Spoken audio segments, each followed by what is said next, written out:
Não aparece aqui agora. Agora sim que eu digo boa noite a todos e todas. E sejam bem-vindos ao encontro de número 10 também, né, do livro 2. Hoje é o capítulo 17, o capítulo cujo título é A Circulação da Mais-Valia, né? O Tipola faz uma breve exposição e damos início ao debate. Tá bom. Então, bem-vindo a todos e todas. O capítulo, ele tem... Primeiro, é interessante porque até alguns capítulos atrás, até o último capítulo, a gente estava estudando a rotação do capital, né? Ou seja, a rotação do capital adiantado. Então, a seção 1 sobre os ciclos do capital era a rotação do capital adiantado.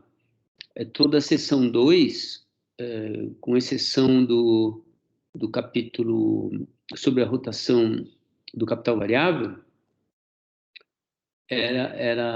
não, mesmo o capítulo sobre a rotação do capital variável é sobre a rotação do capital variável, do capital.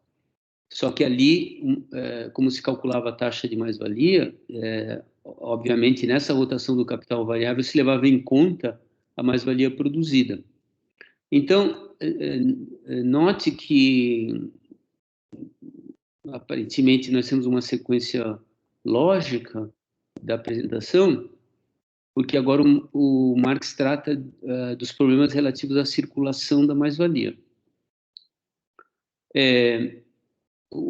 Como vocês devem ter visto na videoaula, né, a circulação da mais-valia coloca um problema de imediato, que é a questão de como conceber que os capitalistas insiram na circulação, através de seus investimentos, um montante X e retirem dela constantemente um montante X mais delta X, ou seja, um montante maior. Então, o problema que o Marx quer enfrentar, quer, digamos assim, deixar resolvido, é como é possível que se retire mais da circulação do que se coloque, e não só do ponto de vista do capitalismo individual, mas do ponto de vista do conjunto de capitais, né? Como é que pode eles investirem 500 coletivamente e retirarem da circulação 600? Então, o Marx vai resolver esse problema, que é o problema da circulação do valor a mais que é produzido no ano, em duas etapas. A primeira etapa, ele analisa a reprodução simples, e a segunda etapa, ele analisa a reprodução ampliada. A solução da reprodução simples é relativamente fácil. Por quê? Porque a reprodução simples é uma reprodução que continuamente se dá ao mesmo nível da produção anual, à mesma escala da produção anual, e, portanto, a mais-valia é sempre do mesmo valor. Então, basta supor que os capitalistas precisem ter, durante o período que eles esperam até a venda do seu produto, que eles tenham em mãos a quantidade equivalente ao que eles consomem. Então, por exemplo, vamos supor que o tempo de rotação é de um mês. Então, os capitalistas precisariam ter o dinheiro correspondente ao seu consumo de um mês para, enfim, continuar existindo enquanto seres humanos capitalistas, ou seja, consumindo os meios de luxo que eles compram. Acontece que no fim do mês, a força de trabalho produziu um produto que é prêmio de uma mais-valia exatamente desse montante, e, portanto, o que eles gastaram durante o mês retorna para eles na forma da venda do produto deles. Então, continuamente, eles recebem o dinheiro que eles gastaram inicialmente na compra dos seus meios de consumo. Então, praticamente, os capitalistas financiam a própria mais-valia através do desembolso de um dinheiro inicial que eles precisam ter para comprar os meios de consumo que eles requerem. E a questão do volume a mais de valor, né? Do volume a mais de valor, por exemplo, a gente deu o exemplo, né? Como é que pode eles jogarem 500 na circulação na forma de investimento e retirarem 600? A circulação do valor a mais de mercadorias é simplesmente resolvida em termos de que na verdade, a mesma solução que ele deu no capítulo 3 do livro 1, que descrevia a quantidade de dinheiro que é necessário para circular as mercadorias, vige aqui. Então, uma certa quantidade de dinheiro é necessário para circular as mercadorias. Essa quantidade de dinheiro, ela depende do preço das mercadorias, da quantidade produzida, e vai depender também do número de atividades que uma mesma peça de moeda executa na circulação, ou seja, a sua velocidade de circulação. E vai depender também do número de vezes que o dinheiro funciona como meio de pagamento e não como meio de circulação. E vai depender também das compensações recíprocas entre dívidas e créditos, de tal modo que muito da circulação de mercadorias é realizado por simples compensação de crédito e débito. Na reprodução ampliada, essa não pode ser a solução, porque os capitalistas não poderiam ter em mãos sempre a quantidade de dinheiro crescente, sempre uma quantidade de dinheiro crescente para realizar a mais-valia que vai crescendo ano após ano.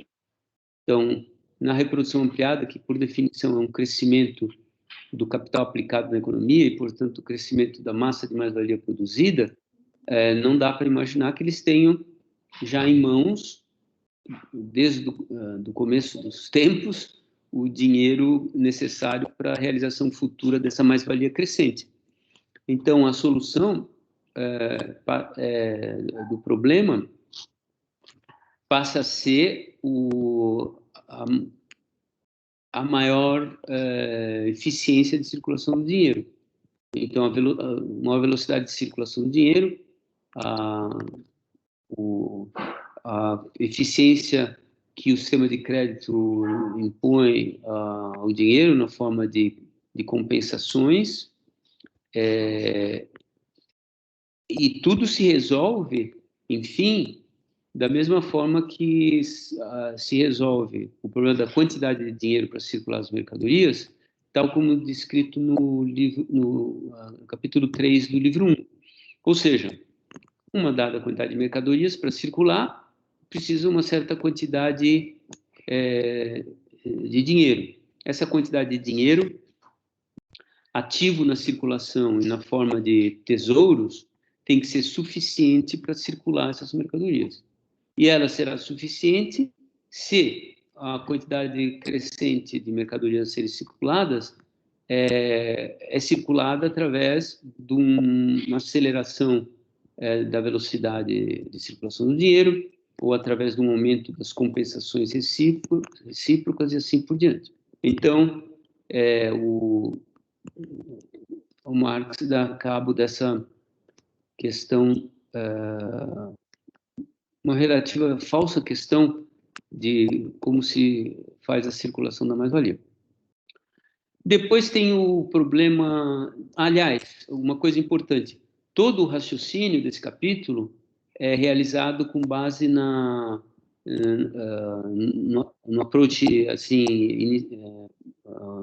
inicial, de que o raciocínio é feito com base na circulação metálica. Sendo assim,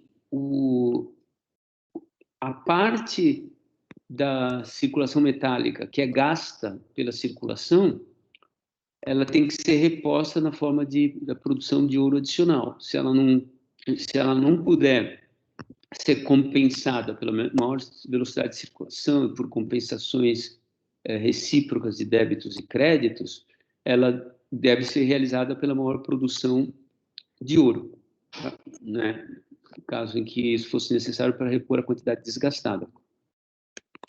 A maior quantidade de produção de ouro funciona da seguinte forma: a produção de ouro implicaria que os produtores de ouro produzem uma mercadoria que é diretamente o equivalente geral, que é diretamente o dinheiro. Então, eles jogam dinheiro no mercado, mas não retiram dinheiro, eles retiram mercadorias, mas não retiram dinheiro. Então, esse dinheiro que eles jogam no mercado, ao retirar as mercadorias que eles compram para realizar o seu circuito da mineração, né, do capital envolvido na mineração, realiza uma injeção de dinheiro na economia. Então, são esses os elementos que o Marx utiliza para explicar a circulação da mais-valia. É isso aí. Muito obrigada, Tipola. Vamos ver se o pessoal... Ai, eu tô escura aqui, né? Não sei. Não, tá dando bem, tô bem nítida aqui? Tá. Então, pessoal, quem gostaria de começar?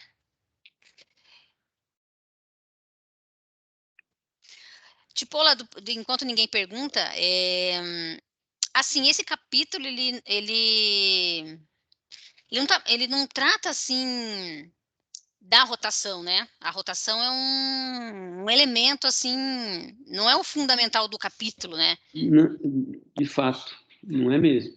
Ele não trata da rotação. Esse capítulo aqui, eu não sei se o lugar dele seria exatamente aqui. Porque a seção é rotação, né? Ou, por exemplo, aqui ele está tratando do capital individual, certo? Aqui ele trata do capital individual, né? Ele ainda não está tratando do capital social como ele vai fazer na próxima sessão, né? Você me pegou. É ambíguo, porque ele pode estar tratando tanto do capital individual quanto do capital como um todo. Mas o que ele não está tratando digamos assim, da inter-relação entre os capitais. Aí não. Entendi. Então, porque ele cairia bem no livro 1, logo depois daqueles 2 capítulos que falam sobre a reprodução, né? Reprodução simples e reprodução ampliada. mas note que ele está situado bem antes dos esquemas de reprodução, né? Na verdade, é o último capítulo da sessão, não é? É o último capítulo. Daí já começa o capítulo sobre os esquemas da reprodução. A sessão 3, né? Reprodução e circulação do capital social. Total. Então, é 17, aí tem 18 e 19. Quais são os 18 e 19? São aqueles lá históricos. Primeiro aquela introdução que ele faz, né? Que ele define o objeto de investigação e tal. E depois, quando ele faz uma análise dos objetos anteriores, né? Que é uma espécie de revisão da bibliografia, digamos assim. Não, então, eu acho assim que... Puxa vida, de novo a gente está discutindo o trabalho do Engels, né? Não quero discutir o Engels, mas é que realmente já estava naquele manuscrito, né? Não estava previsto para outro lugar, né? Mas é que a sensação que eu tenho é que mudou de tema. Ele não está mais, assim, a rotação já não é mais, diferentemente dos outros capítulos que tem em comum a questão da rotação, né? Os capítulos que antecedem ele. Aqui tudo bem. Já foi analisada a rotação, ela já está como um pressuposto, mas assim, o tema do capítulo, não sei se, assim, me parece uma descontinuidade do assunto, né, que estava sendo tratado nessa sessão. Ele poderia ser o primeiro capítulo da sessão 3. Sem problema. Mas é que, note que o Marx está tirando do meio do caminho um problema do qual ele não precisa tratar nos esquemas de reprodução. Uhum. Então, ele está limpando o terreno para a apresentação dos esquemas de reprodução. Não é basicamente esse problema aqui que você disse que a Rosa de Luxemburgo se confundiu? Mais ou menos. Um pouco porque o que a Rosa Luxemburgo vai dizer é que não tem cabimento os capitalistas terem o dinheiro, né? Porque como toda circulação parte do capital, a circulação não parte da força de trabalho, parte do capital, que é o capital que paga a força de trabalho. Então, não tem, portanto, o capital tem todo o dinheiro da economia. Ela diz que não teria sentido os capitalistas terem o dinheiro que realiza já a mais-valia. Uhum. Mas isso chega a ser um... para mim é difícil de acreditar Que ela tenha incorrido nesse... Sim, um deslize enorme, porque na verdade, o capital não realiza em bloco, em agregado, a mais-valia. A mais-valia vai trocando de mãos, mas ela deve dizer da mesma forma, bom, troca de mãos, mas o dinheiro estava lá do mesmo jeito. Mas o problema não é o dinheiro, o problema é a realização dos ciclos individuais de valorização. Se um dinheiro que está na mão de um realiza o ciclo individual do outro, e depois esse, ao comprar, realiza o do outro, então está tudo indo muito bem. Os capitalistas fazem essa espécie de jogo de musical chairs, passando dinheiro um para o outro, que de fato realiza a mais-valia de todos eles, no fim das contas. Exceto quando há uma parada cardíaca no sistema, na qual ninguém mais quer pagar nada e comprar nada. Ninguém quer desembolsar nada. Mas... O Almiro está com a mão levantada. Vou passar a palavra para ele parar de ocupar o tempo aqui. Pode falar, Almiro.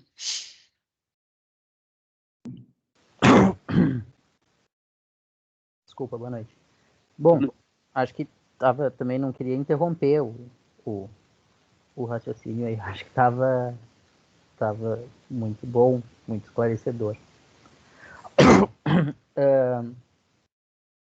Assim, eu achei bem difícil esse capítulo, tá? Bem difícil de compreender. E daí é uma ousadia minha, mas eu ouso dizer que aqui o Marx, pela primeira vez, não me convenceu. Eu não sei se talvez justamente pela dificuldade de compreensão, né?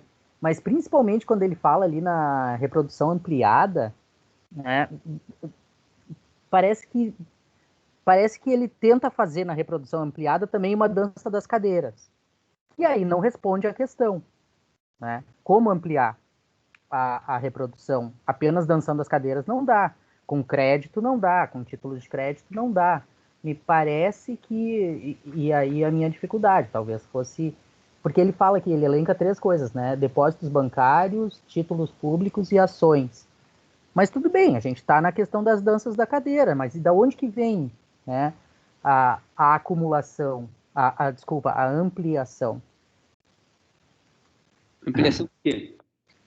A reprodução ampliada. Tá? A reprodução ampliada, a reprodução simples, tudo bem, um capitalista passa dinheiro para o outro. E aí o mais valor vem do próprio consumo. Tudo bem. Né? O capitalista adianta, entre aspas, o mais valor consumindo. Mas na reprodução ampliada isso não funciona, me parece, ou talvez seja uma deficiência minha. Mas, mas ele fala que não funciona.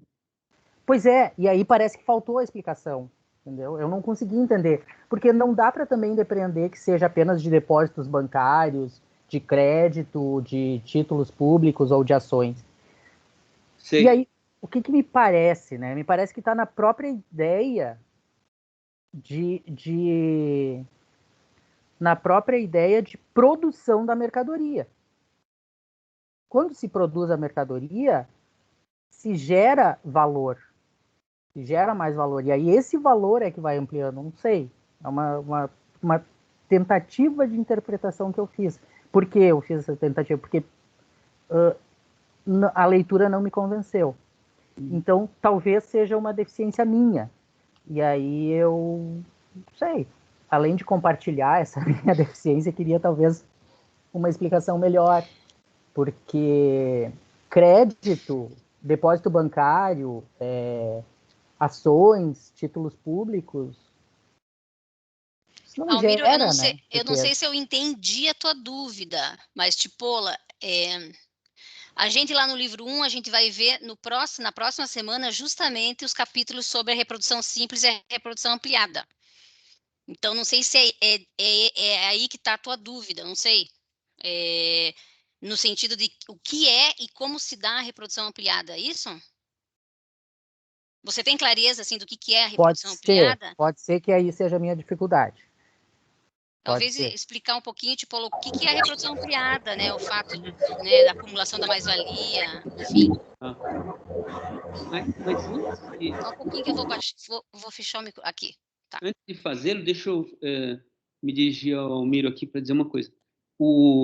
A solução que o Marx dá para o problema que nós vamos tentar esclarecer do que seja a reprodução ampliada não tem a ver com títulos públicos, não tem a ver com crédito, não tem a ver com ações, não tem a ver com nada disso.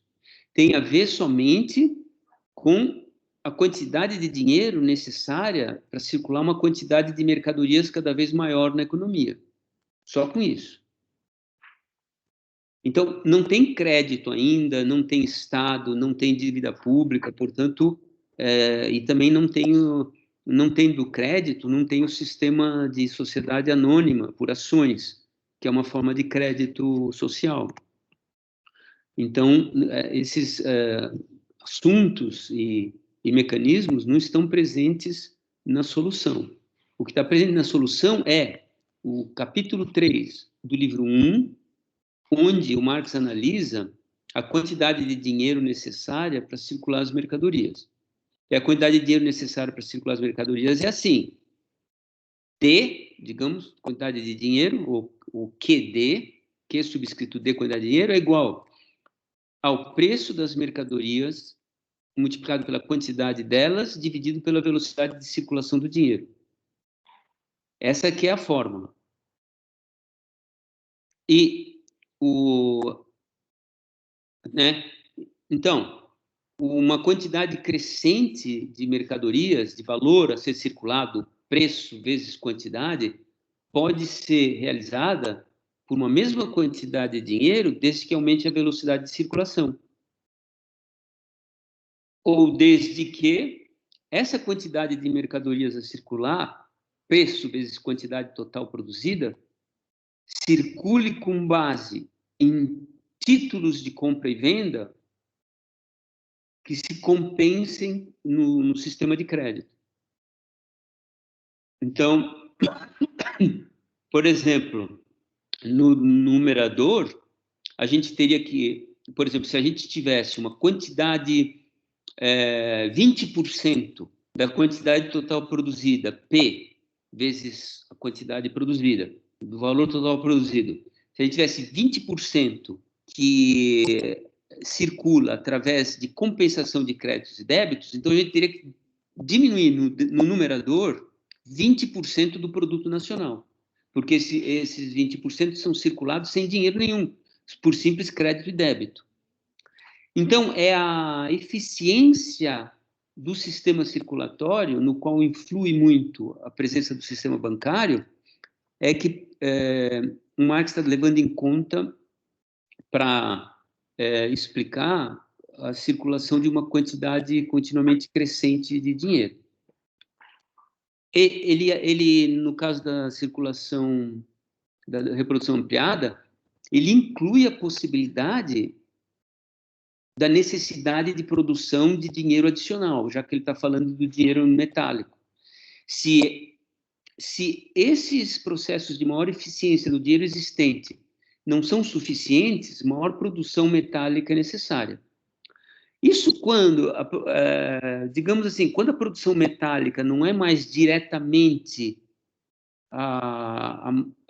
o dinheiro que entra em circulação, essa maior quantidade de dinheiro pode ser realizada por impressão de fiat money, né, de dinheiro que circula por imposição do Estado.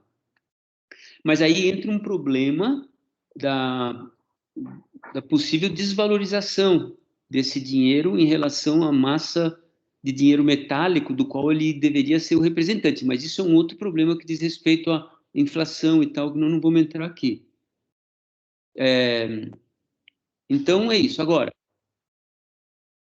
voltando ao que a Daiane sugeriu, por reprodução simples da economia, a gente entende uma economia hipotética, capitalista hipotética, na qual, para dizer a verdade,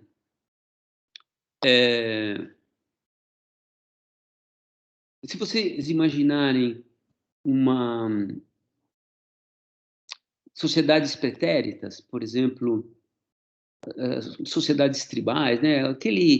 Aqueles milhões de anos que a humanidade viveu na forma de sociedades caçadoras e coletoras, a gente tem uma imagem do que é a reprodução simples.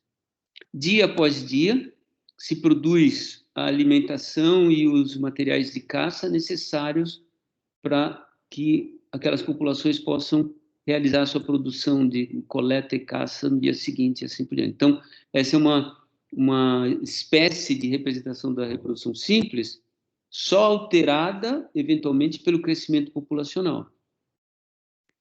E o sistema feudal também é mais ou menos um processo assemelhado à reprodução simples, no sentido de que o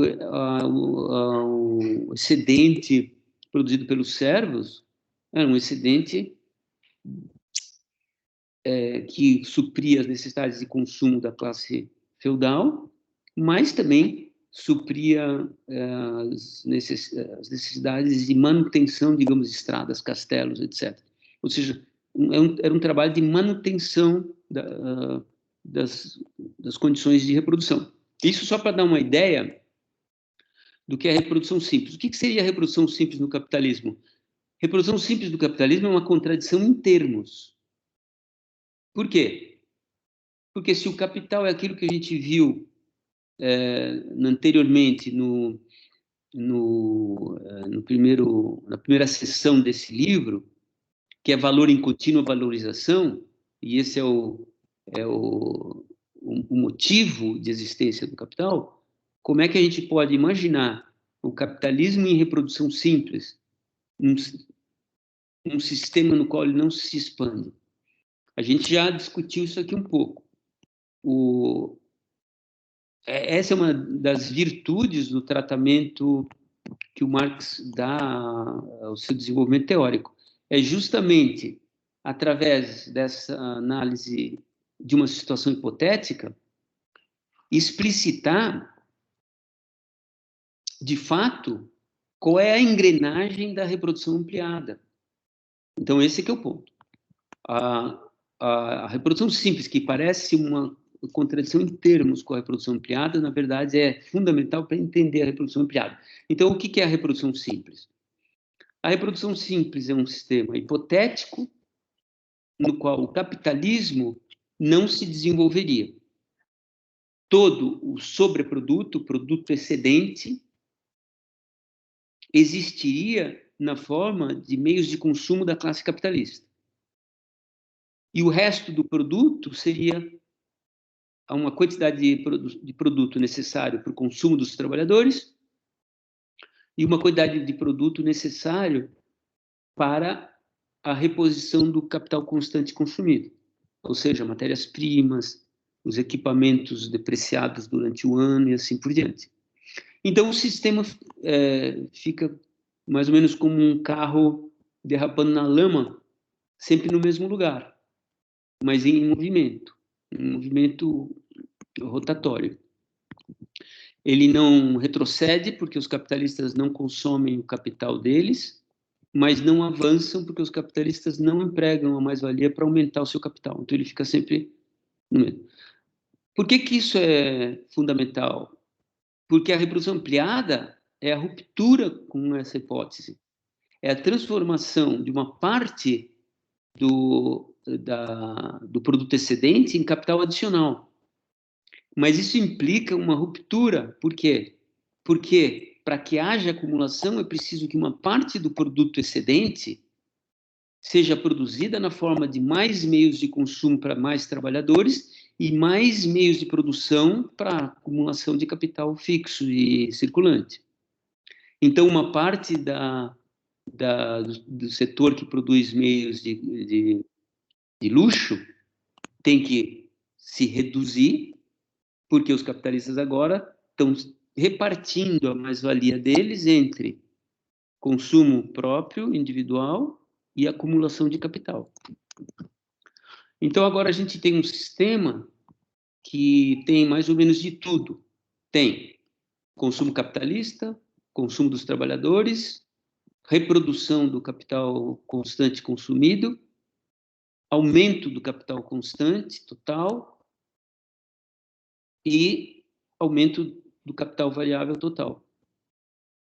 E, com isso, um aumento contínuo da massa de mais-valia produzida e, portanto, da massa de mais matérias-primas e mais capital fixo produzido e da massa de meios de consumo necessários para força de trabalho e também da massa de capital, de meios de consumo da classe capitalista. Então, essa seria a definição da reprodução ampliada, né? Então, qual a diferença entre os dois? Que na primeira, na reprodução simples, o Marx resolve simplesmente dizendo que os capitalistas têm que ter o dinheiro para eles consumirem durante o período de reprodução, de rotação do seu capital.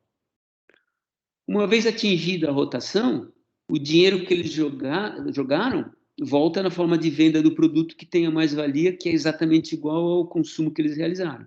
Então, não tem problema nenhum.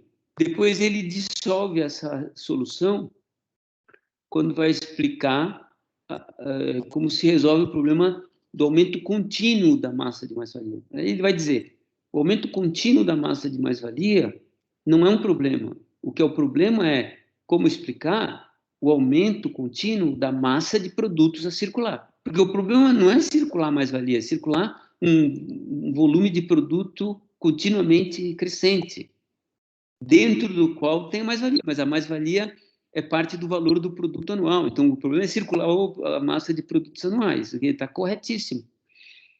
E, para isso, basta recorrer à mesma solução que ele deu antes, que é a solução para a quantidade de dinheiro necessária para circular o produto.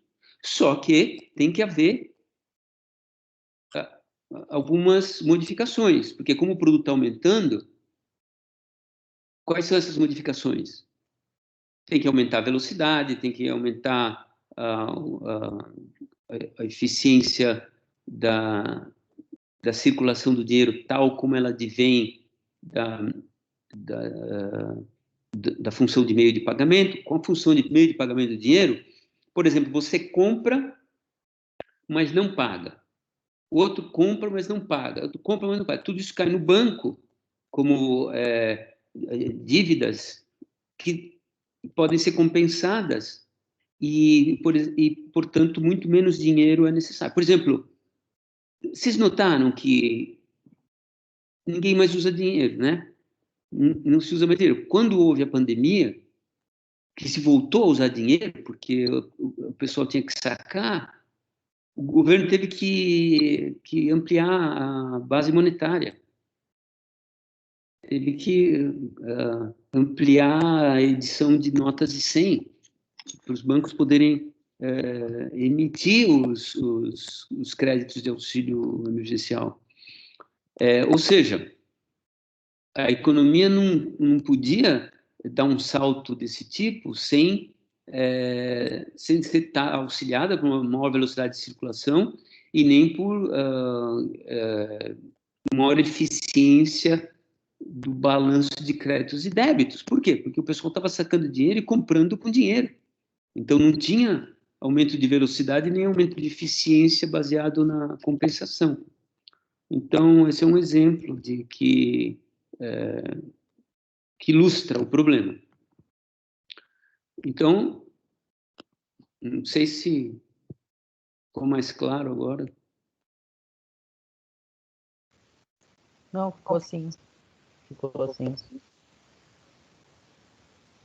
Tá bom, obrigado, professor. Não? Então é isso. Mais alguém, pessoal? Sobre esse negócio do auxílio emergencial, ainda eles tentaram estimular bastante que usassem o aplicativo para fazer pagamentos, né? É verdade. Mas as pessoas recorreram muito mesmo ao saque. É, né? Uhum.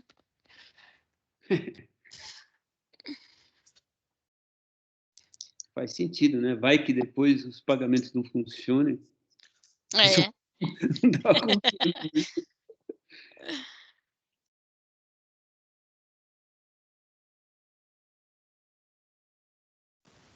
Professor, só para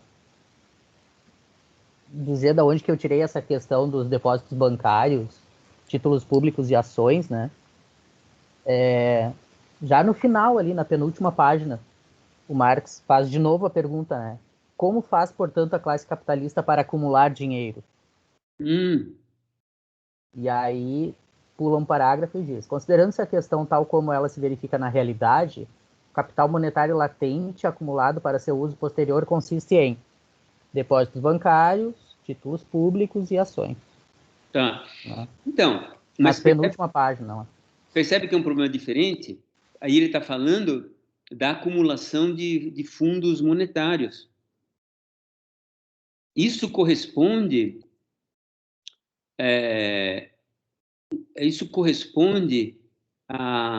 corresponderia, talvez, à massa de dinheiro em tesouro. Essa massa de dinheiro em tesouro, da qual ele diz que é uma parte necessária para a realização das mercadorias, porque ela permite desentesouramento e entesouramento conforme as necessidades da circulação, ela pode ser interpretada dessa maneira, não tenho certeza. Mas aí é um problema diferente, ele está falando da acumulação de dinheiro por parte dos capitalistas. É claro que eles não colocam debaixo do colchão. E outro problema, a classe capitalista não acumula como um todo. Enquanto uns estão acumulando esses tesouros, outros estão desacumulando porque estão investindo. Essa é a natureza da reprodução ampliada. É claro que cada capitalista em processo de acumulação de capital dinheiro, ele vai investir em títulos que lhe deem retorno enquanto o dinheiro está estagnado. Então, o capital monetário de cada capitalista funciona como capital portador de juro para ele. Então, todo capitalista industrial é, ao mesmo tempo, de forma subsidiária, um capitalista monetário, um capitalista usurário, porque necessariamente a acumulação de capital dinheiro implica que ele tenha que manter esse dinheiro num regime de valorização mínimo, que é a taxa de juros. Mas esse, note, é outro problema, não é o problema da circulação das mercadorias. Então, acho que para mim fica claro que é um outro problema. Talvez eu tenha confundido esses dois problemas mesmo. Ele ajudou ao tê-lo colocado aí, né? Não sei por que ele resolveu colocar isso aí. Não sei se tem alguma relação com a discussão sobre a formação de tesouros, que anteriormente ele fala no capítulo. A circulação ativa, ou seja, o dinheiro existente em circulação. Mas os tesouros, dinheiro estagnado fora da circulação, tem que ser suficiente para a circulação de mercadorias. O que significa que o dinheiro estagnado fora da circulação pode ser mobilizado na circulação das mercadorias à medida que a circulação, a massa de mercadorias aumenta. Então, não sei se ele está colocando esses tesouros nesse nível de análise, mas acho que não, viu? Monetário latente, né? Não, esse é capital, dinheiro latente, isso. Então, primeira... ele chama... O que eu ia perguntar isso mesmo. Capital monetário latente é aquele capital que o Marx fala que preciso ter, mas é aquele que é gasto com capital produtivo, né? Depois, quando assumir a proporção passível de aumentar o capital. Porque num parágrafo antes desse que o Almiro leu, né? Quando ele começa a citar os depósitos e tal, ele vai falar assim, ele pergunta, né, como a classe capitalista inteira poderia, pois, acumular dinheiro? Eles teriam todos de vender parte de seu produto sem comprar de novo. Que todos tenham determinado fundo de dinheiro que eles lançam como meio de circulação para o seu consumo na circulação e do qual certa parte reflui da circulação novamente para cada um deles, não é nada misterioso. Mas esse fundo de dinheiro existe precisamente como fundo de circulação pela conversão da mais-valia e de modo nenhum como capital monetário latente. Ah, de modo nenhum como capital monetário latente. Isso. Ah, então é totalmente diferente. Bom, mas espera. Espera um pouco. Agora, esses depósitos, títulos, ele está falando que é capital monetário latente. Não, Na então. sequência, né? Na sequência. Ah, então. Uma coisa é que, assim, tem vários fundos. A gente tem vários fundos na análise do Marx. Tem o fundo de consumo dos capitalistas, tem o fundo de acumulação, e tem o fundo de acumulação, e tem o fundo relativo ao capital circulante, aquele dinheiro que precisa ter em mãos, que pode estar também no banco, mas é um dinheiro em depósito corrente, em crédito, em conta corrente. Por quê? Porque precisa pagar a força de trabalho dia após dia, precisa comprar os materiais dia após dia, então esse dinheiro tem que estar disponível. Essa é a primeira parte que você leu, Daiane. O dinheiro que eles precisam ter para os seus pagamentos correntes. Outro volume de dinheiro é o volume destinado à expansão dos negócios. Esse volume destinado à expansão dos negócios envolve massas muito maiores de dinheiro. Elas não podem estar na forma de conta corrente, elas têm que estar na forma de investimentos financeiros, necessariamente. Por isso que tem toda uma discussão sobre financiarização, que, né, na verdade, que chamam de financiarização, é um exagero, mas ela tem um lado real, que é o aumento da atividade monetária do capitalista, porque como a concentração do capital aumenta, a escala dos capitais individuais aumentam, a massa monetária que eles têm à disposição deles aumenta também. E ela tem que estar disposta na forma de investimentos financeiros. Se faz muito barulho sobre isso, mas é parte da natureza do desenvolvimento capitalista que o sistema se apresente dessa forma. Então, não é propriamente financiarização, mas teria que arrumar um outro nome. Então, você percebeu, né, Daiane? São dois fundos. É um fundo de capital circulante, que precisa estar disponível, e um fundo de expansão da escala, que envolve capital fixo. Esse, evidentemente... Então, o que ele chama de capital monetário latente é esse fundo para expansão. Claro, que só pode ser realizado quando ele tem um volume equivalente à mínima escala de expansão possível. Por exemplo, numa indústria automobilística, qual é a mínima escala de expansão possível? Não sei, realmente não sei, mas é grande, porque teria que ser um alongamento da linha de produção, digamos, de tal maneira que se pudesse ter mais carros em linha sendo produzidos. Então, tem que aumentar o chão de fábrica, aumentar o número de aparelhos manuais de operação, aumentar o número de aparelhos mecânicos de operação, tipo robôs, e assim por diante. E isso não pode ser feito na forma de alguns metros quadrados, não vale a pena. Se for para ser nessa forma, melhor então aumentar uma jornada, fazer um outro turno de trabalho, né?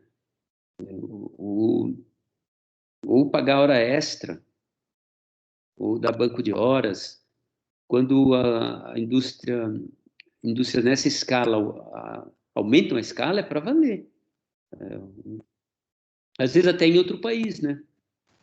Aumenta a escala em outro país. A General Motors, ela já existia no ABC, não existia?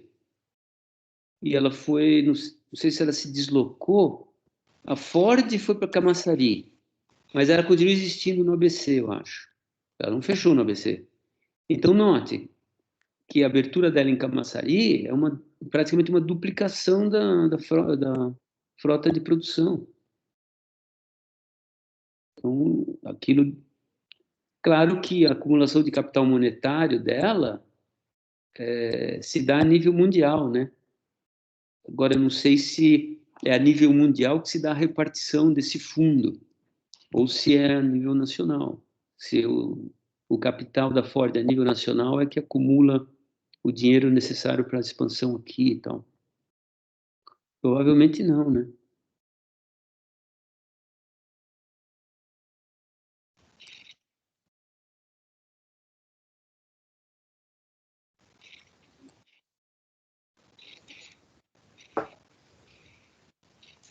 Eu acho que eu te cortei, né, Almir? A hora que você estava falando, eu te cortei para falar alguma coisa. Você quer fazer algum complemento? Não. Não sei, mas... Então, tá bom. O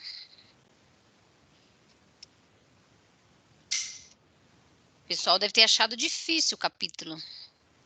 É um capítulo, não é muito amigável. Não é muito amigável. Mas, no fim das contas, é relativamente simples. Porque a coisa se resolve com a teoria da quantidade de dinheiro necessária à circulação de mercadorias. Eu acho que o problema é que a gente pulou o capítulo 3, né? O 2 e o 3. Bom, aí eu tenho que pensar. Tem que reconsiderar o programa do livro 1 para ver se inclui isso daí. Eu acho que sim, para facilitar a nossa vida depois. Senão eu teria que dar o capítulo 3 do livro 1 antes de entrar nesse tema. Isso afeta.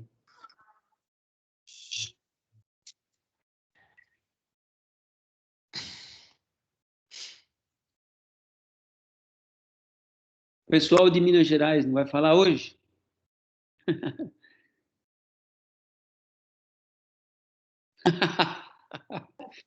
Boa noite, Paula. Oi, Dayane. Microfone afiado. Boa noite. Tudo bom? Então, deixa eu só perguntar uma coisa. Nesse capítulo 3, que a gente não leu, do livro 1, o que o Marx está falando nele é sobre a lei da circulação de mercadorias, é isso?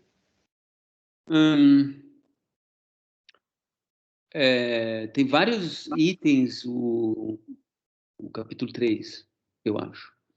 No capítulo 3 tem a metamorfose das mercadorias. Depois... bom, o capítulo 3 tem as funções do dinheiro. Isso. O capítulo 3, ele é basicamente... Eu não lembro do capítulo 3, porque eu não reli ele recentemente. Eu não lembro se essa teoria da moeda, do dinheiro aí, essa daí que você falou, né? Se ele está aqui ou se ele está no capítulo 2. O capítulo 2 chama o processo de troca. Não. Não? Não. Está no 3 mesmo. Está no 3. O 3 ele é dividido em 3 itens, né? O primeiro chama medida dos valores, o segundo meio de circulação e o terceiro dinheiro. Que basicamente é o Marx falando sobre as funções do dinheiro, né? E vai ser aí, viu? Vai ser aí que ele apresenta a quantidade de... a teoria, né, da quantidade de dinheiro necessária à circulação. Que é essa, viu? A quantidade de dinheiro tem que ser tal que permita circular tudo que tem que circular, que é o produto nacional, o preço vezes a quantidade produzida, mas isso, se a velocidade de circulação do dinheiro fosse 1, ou seja, se cada moeda, se cada real fizesse apenas uma operação e saísse de circulação, então qual seria a quantidade de dinheiro necessária para a circulação?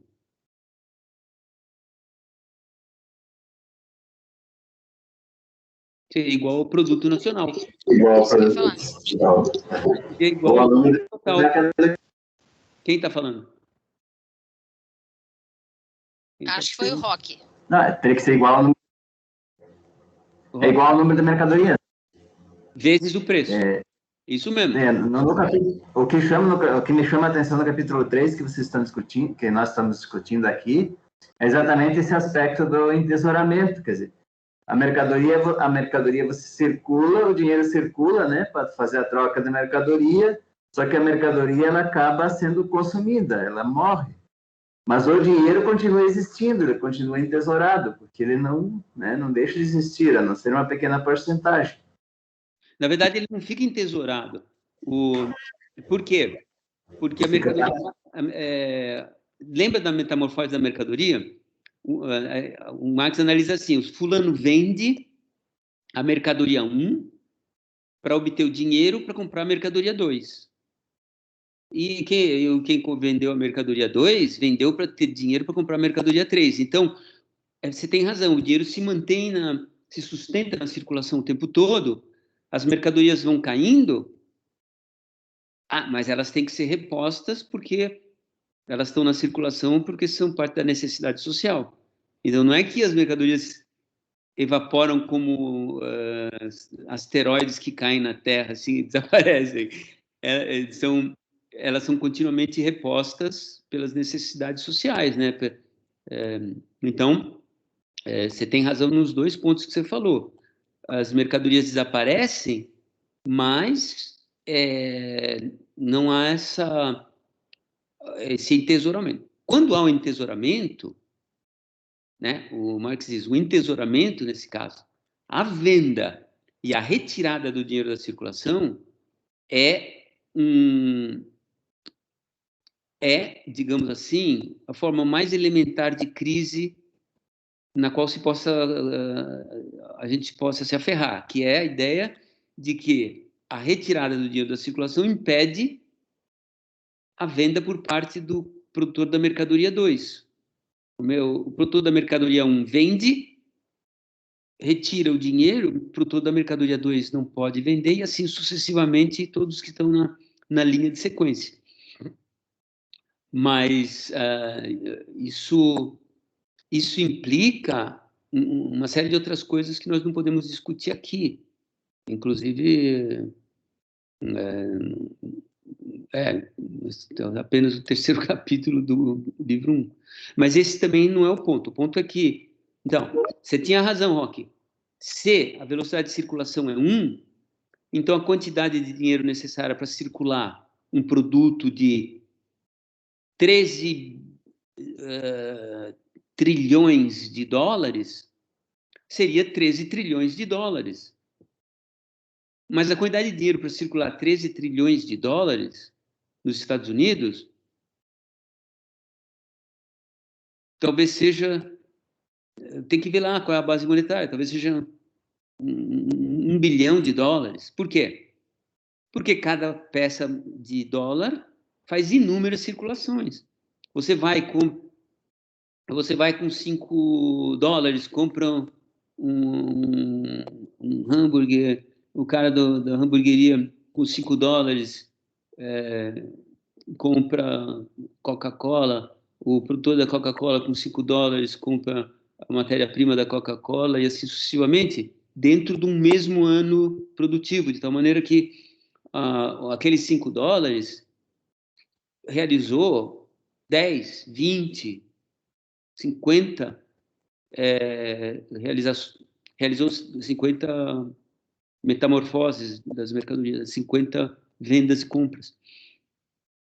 Por isso que no denominador dessa quantidade de dinheiro necessária está a velocidade de circulação. Então, como é que faria? A gente teria 13 trilhões de dólares no numerador. Mas se a velocidade de circulação é 1.000, vamos supor que o dinheiro, né, circule 1.000 vezes, ora, então a gente só precisa de 13 bilhões de dólares para circular 13 trilhões de produto. Vai depender da velocidade de circulação. E tem outros complicadores também. Então, a velocidade de circulação é a quantidade de vezes que uma mesma moeda realiza compras e vendas. Mas tem um outro fator, que é as compensações. Então, se, digamos,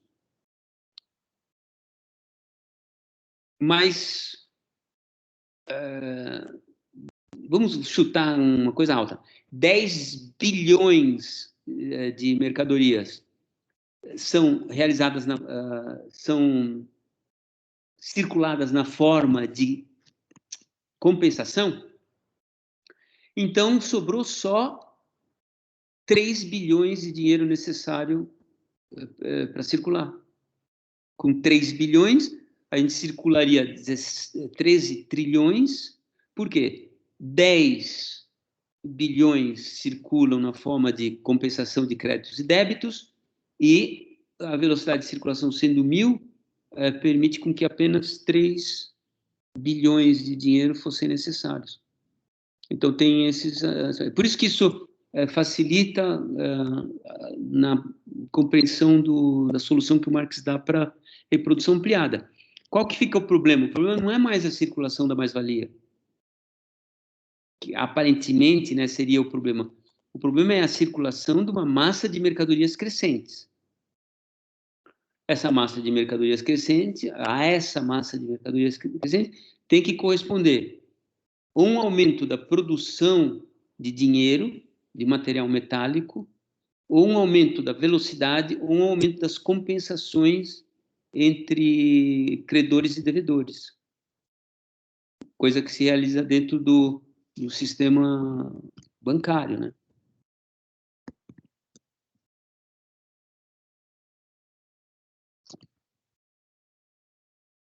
Mas nesse raciocínio aí de, como é que colocou por último agora, né? O que não é a mais-valia que circula, porque a mais-valia se realiza quando há a compra e a venda da mercadoria, né? Preciso, Roque. Exato. Exatamente. A circulação da mais-valia não é um ente separado da circulação de mercadorias. Por isso que o problema... é muito bom. É nessas horas que os discentes são mais eficientes do que os professores. É verdade. Não, é porque eu entendi assim... professor também ou não é, né? Não é, né, Roque? É verdade. Às vezes vocês veem as coisas de um ângulo que simplifica muito. É esse o caso. É porque a realização da mais-valia que puxa a rotação da mais-valia daí, nesse caso. A realização das mercadorias. Isso. Exatamente. Exato. Essa é uma pista excelente para ler todo o capítulo.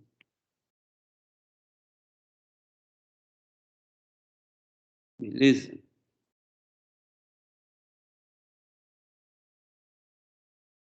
A pergunta era da... A Lorraine que perguntou sobre o capítulo 3, né, Lorraine? Então, é isso aí.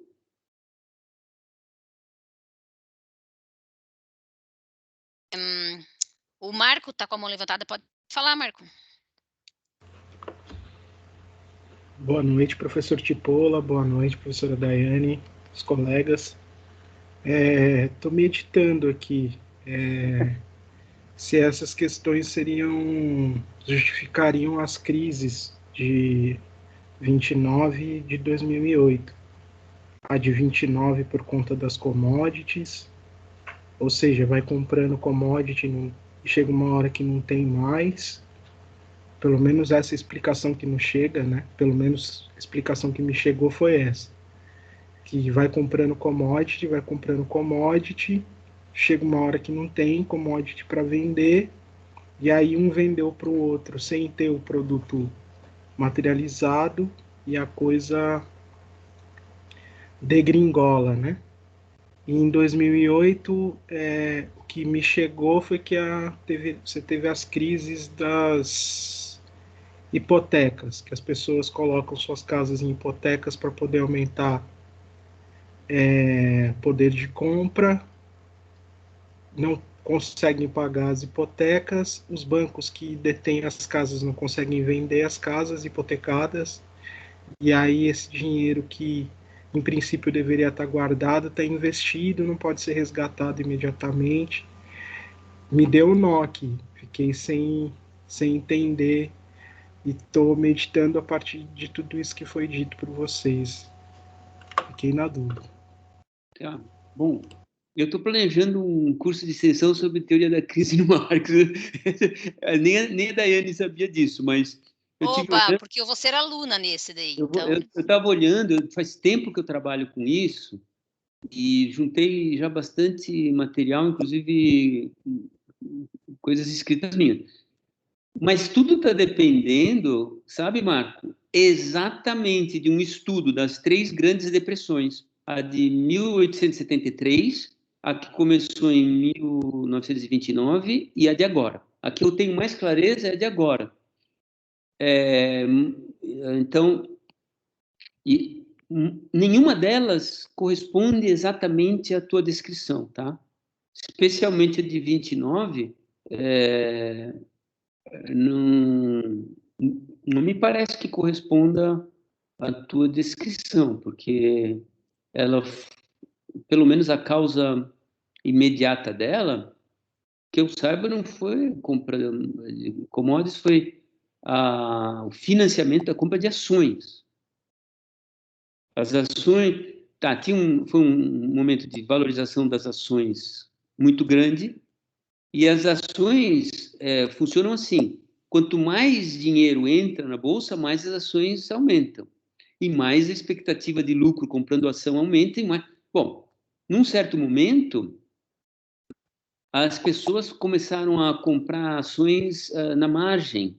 Isto é, comprar ações na margem significa assim: comprar ações sem dinheiro para pagar com a venda delas. É óbvio. Por que você precisa de dinheiro se você sabe que se você adquirir ações hoje, né, e você promete o pagamento dessas ações, você me vende ações hoje por 2 milhões, o pagamento fica deferido para daqui a 5 dias. Eu vou pagar para você daqui a 5 dias com o quê? Com a venda desses 2 milhões de ações que vão valer, eventualmente, 3 milhões. É óbvio que esse é um esquema que vai se sustentando somente à medida que o dinheiro que vai sendo colocado na bolsa...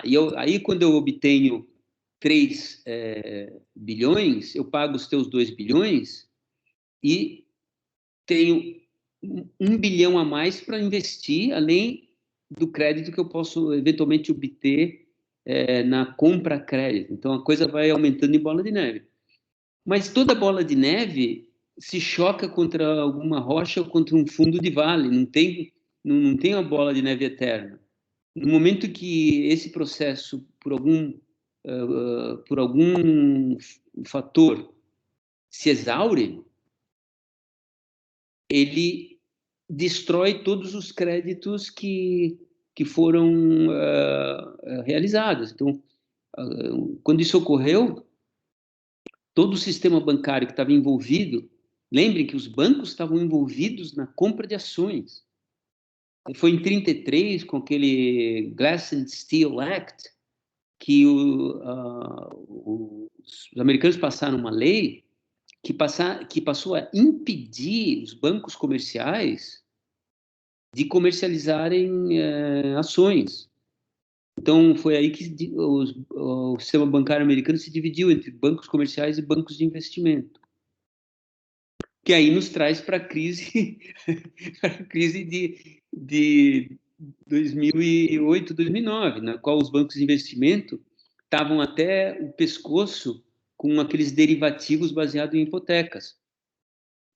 Também até o pescoço endividados com títulos de curto prazo, que eram os papéis comerciais, com os quais eles tiravam dinheiro do mercado, na forma de papéis de 6 meses, 3 meses, e com esse dinheiro compravam títulos de longo prazo. Evidentemente, isso também chegou ao fim de uma forma cruel, na verdade. Por quê? Porque os bancos hipotecários passaram a relaxar todas as medidas de segurança no que tange à concessão de crédito hipotecário. Por quê? Porque o sistema estava funcionando às mil maravilhas. Então, as hipotecas eram vendidas pelos bancos hipotecários, para os bancos de investimento. Os bancos de investimento empacotavam essas hipotecas na forma de derivativos, vendiam a juros mais altos, e assim sucessivamente. Então, houve uma espécie de democratização da emissão de crédito hipotecário, mas uma democratização falsa, porque incluiu nesse processo camadas da população que não poderiam servir a dívida e o pagamento do principal das dívidas hipotecárias se aumentasse a taxa de juros. E a taxa de juros acabou aumentando. E levou à falência pessoas como você, Marco. African Americans, foi para onde esses bancos hipotecários expandiram as suas hipotecas, que lá chamavam subprime, que eram hipotecas de maior risco. Vocês foram vendendo. E o pessoal foi adquirindo porque tinha isso que você falou, esse elemento que você falou. Com base numa propriedade, ainda que em pagamento, e com esse processo aí, você poderia refinanciar a casa e obter dinheiro. Isso é verdade. Muita gente fez isso, refinanciou e obteve um dinheiro para gastar em meios de consumo, porque não eram capitalistas. E aí, quando isso veio abaixo, todo o sistema financeiro veio abaixo, completo, dos bancos hipotecários aos bancos de investimento, passando pelos grandes bancos de segurança lá, Ginnie and McJay lá, que tem uns, que eram bancos de segurança hipotecária lá dos Estados Unidos. Então, note que nada disso tem a ver com o que nós estamos estudando. A única coisa que tem a ver é o seguinte: num certo momento, quando eclode a crise, aí sim passa a ocorrer o que nós estamos estudando. Ninguém quer mais gastar. E aí o sistema se interrompe. Mas o que nós estamos estudando, na colocação do Roque ali, que é a interrupção da circulação do dinheiro na forma de entesouramento, é um resultado da crise. A crise não pode se explicar pelo entesouramento. O que explica o entesouramento é a crise. Porque ninguém mais quer arriscar o dinheiro. Está todo mundo endividado, não se sabe quem vai pagar, quem não vai pagar. Então, a crise eclode. Mas Tem um defeito no desenvolvimento histórico, né, das teorias marxistas de crise, é que elas não se baseiam no estudo das crises reais. Elas se baseiam em indicações que o Marx foi dando ao longo da obra sobre possibilidades de ruptura do sistema. Então, cada um escolheu um ponto. E isso não foi frutífero para a teoria marxista da crise. Inclusive porque o Marx sempre falou que não tem teoria da crise sem análise da concorrência e do crédito. Então, como a análise da concorrência e do crédito não foi realizada totalmente, né, e, não, e muito menos articulada a uma concepção de crise que tivesse sido objeto de um trabalho específico, então nós não temos uma teoria de crise propriamente dita, temos dezenas, ou uma meia dúzia de teorias de crise diferentes, mas cada uma baseada num livro diferente. Duas no livro 1, umas duas no livro 2, mais umas duas no livro 3. É mais ou menos assim.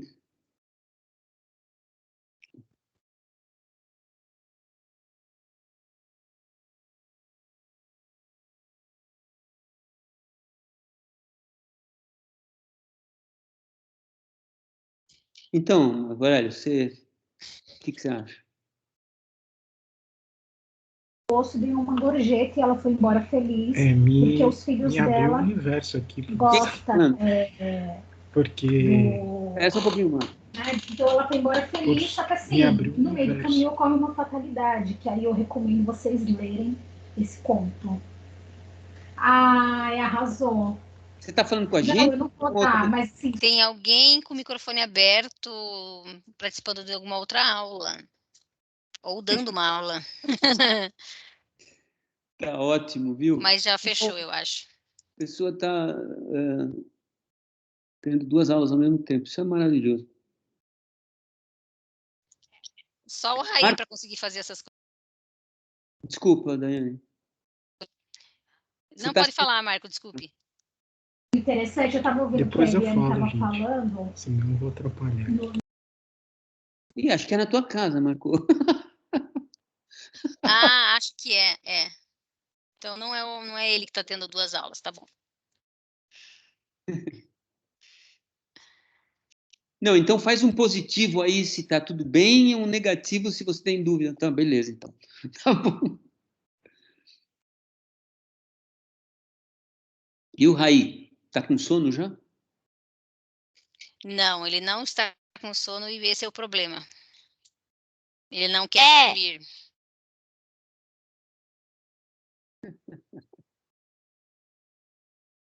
Só vou deixar o Raí falar se ele tiver uma pergunta sobre o capítulo. Seagulls! Qual é a pergunta, Raí? Manda.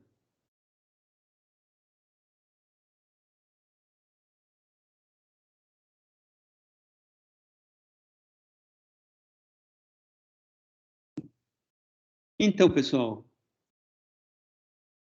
mais perguntas?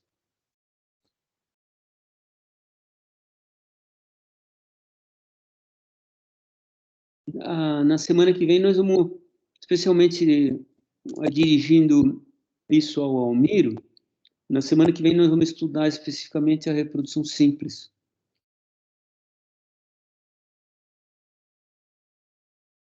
Então vai ficar bem claro o que é a reprodução simples. Esperamos que sim, né? Não, a semana que vem a gente também vai estudar o capítulo da reprodução simples do livro 1. Nossa, que legal, que coincidência. Engraçado, né? Bateu dessa vez, porque a gente expandiu os capítulos da reprodução e acabou ficando junto. Daí na terça o Almiro vai ver esses dois capítulos da reprodução simples e ampliada no livro 1. E na quarta ele vai ver o capítulo da reprodução simples do livro 2. Ele, o Jorge, eu acho que o Marco também está no livro 1, né, Marco? Não lembro. Tá, o Marco, a Júlia. A Júlia quer falar, parece. Então, manda bala. Cadê? Deixa eu ver se é ela. Oi, gente. Boa noite.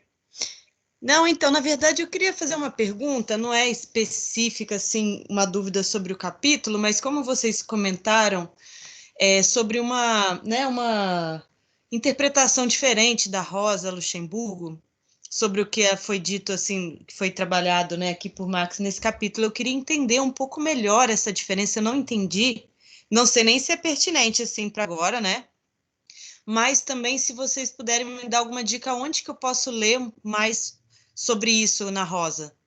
Na Rosa, na própria. Eu digo assim, algum livro específico, algum material. Chama Acumulação de Capital. Acumulação de Capital. São 2 volumes. Eu acho que... Mas antes, né, de ler a Rosa, acho que tem que ler os capítulos da reprodução, né, Tipola? Os capítulos dos esquemas de reprodução do Marx. Ah, bom. Semana que vem. Ah, não. Semana que vem não, né? É melhor. Semana que vem já vem o da reprodução simples, daí depois tem o da reprodução ampliada. Claro, é melhor porque ela trabalha com... para poder entender o que ela está falando, né? Não vai dar nem tempo de ler agora, com certeza. Estamos fazendo esses 3 livros agora, né? Mas eu gostaria de ver depois, então, Acumulação de Capital, né? O livro, o texto. Beleza. 2 livros. Deixa eu te dar o contexto da Rosa Luxemburgo. A Rosa Luxemburgo está dentro do Partido Social Democrata Alemão. Ela é polonesa, judia polonesa, que migrou para a Alemanha e se filiou ao Partido Social Democrata Alemão. No Partido Social Democrata Alemão, já estava se consolidando uma corrente reformista, que é a corrente dominada pelo Bernstein. E a Rosa Luxemburgo se batia contra eles, de uma maneira muito audaz e muito brilhante. Sobre isso, vale a pena ver o filme Rosa, viu? Eu sugiro para todo mundo, é um filmaço. Ah, sim. Eu já vi. Gosto muito dela até. E eu acho que esse livro que ela faz essas críticas é o Reforma ou Revolução, né? Sim, claro. Que é bem legal também. É esse mesmo.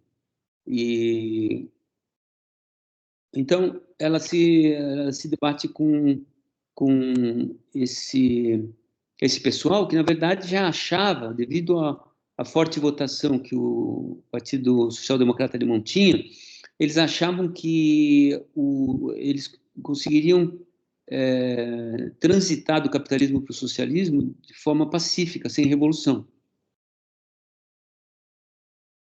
E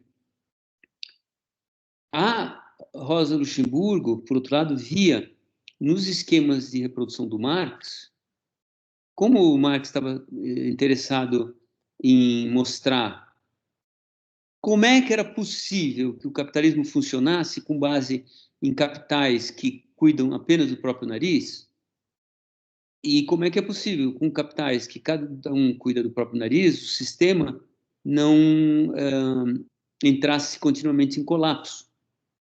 Então, o objetivo dele era mostrar em que condições a reprodução do sistema capitalista era possível. Por isso que ele analisa a reprodução simples e a reprodução ampliada e chega ao equacionamento das condições que permitem a reprodução do sistema, que são as equações de reprodução mesmo. Mas, ao longo dos capítulos, ele vai sempre indicando que as condições necessárias para a reprodução do sistema são também condições de crise, uma vez que elas podem não se realizar. Não tem nada que garante que elas se realizem.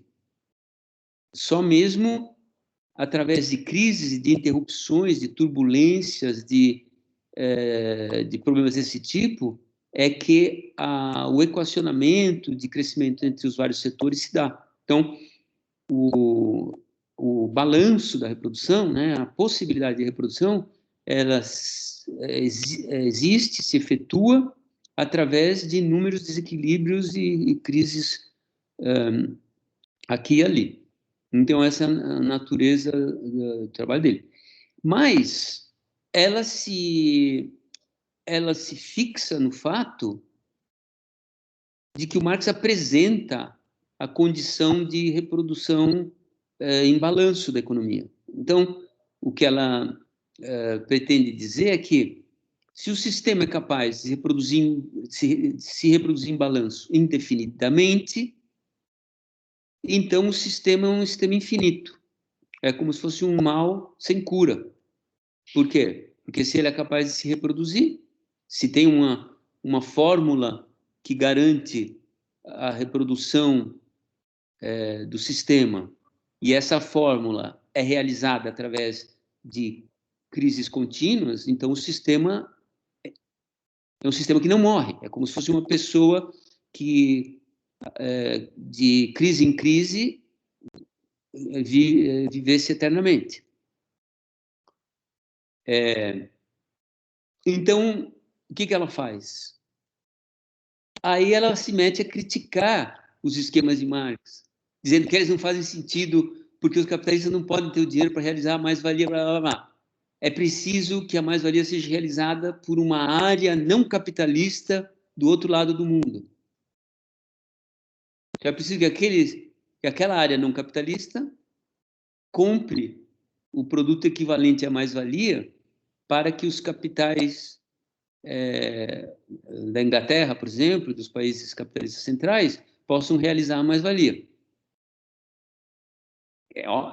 Isso não tem o mínimo cabimento, porque só joga para fora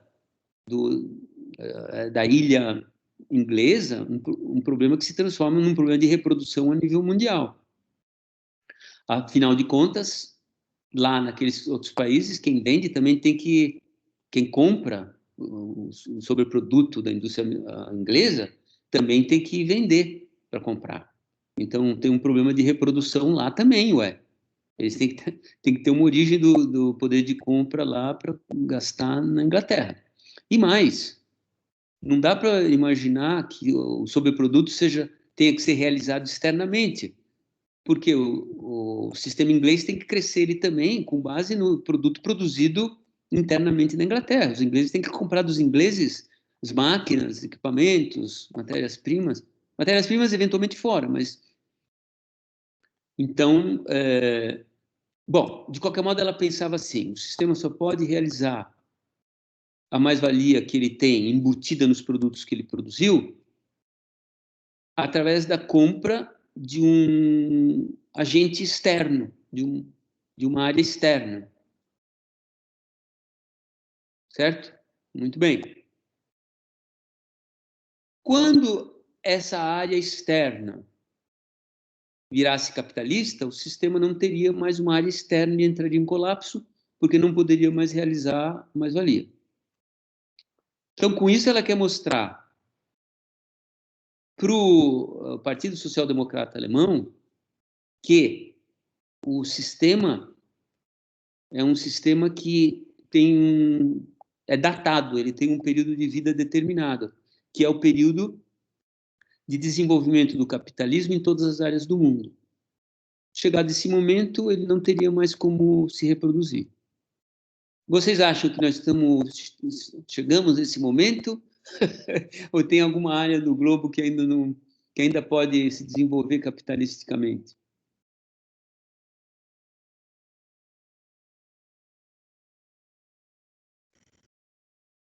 Eu acho que não. Eu acho que tem áreas, sim, que não são capitalistas, não tem relações capitalistas, mas hegemonicamente o capitalismo é que domina, né, certos... Claro. É hegemônico, vamos dizer, essa ideia de hegemonia que... Então, agora, que essas áreas não capitalistas sustentem o capitalismo, acho que daí já é meio né? Parece que não ser a mesma relação, né? Boa. Eu não sei se talvez nessa perspectiva a gente tem um embrião da ideia do capitalismo, das teorias de dependência, né, de como ele se dá de formas diferentes em países, né, não centrais. Não sei se essa relação é possível da gente fazer assim, mas também não quer dizer que o capitalismo vai acabar, né? Já que ele se dá, né, nos outros países, como na América Latina aqui, na África, na Ásia, ele já acontece, né? Então, realmente, não é que quando esses lugares, né, colônias e tal, se transformassem em capitalistas, ele iria se dissolver. Não, realmente não. Talvez ele só se transforma, né, um pouco, mas ele é o capitalismo ainda, né? Boa. Bom, basicamente, a gente estaria hoje pensando nos esquemas de reprodução do Marx a nível mundial, de fato. Por exemplo, vamos pegar Brasil e China, né? A China importa matérias-primas do Brasil, minério de ferro, soja. O que ela faz com isso? Ela faz lá as rações para os porcos, para as galinhas, que eles consomem aos bilhões, né? Então, o nosso produto vira parte do capital circulante de capitais chineses, que, por sua vez, produzem produtos que viram meios de consumo da classe trabalhadora chinesa.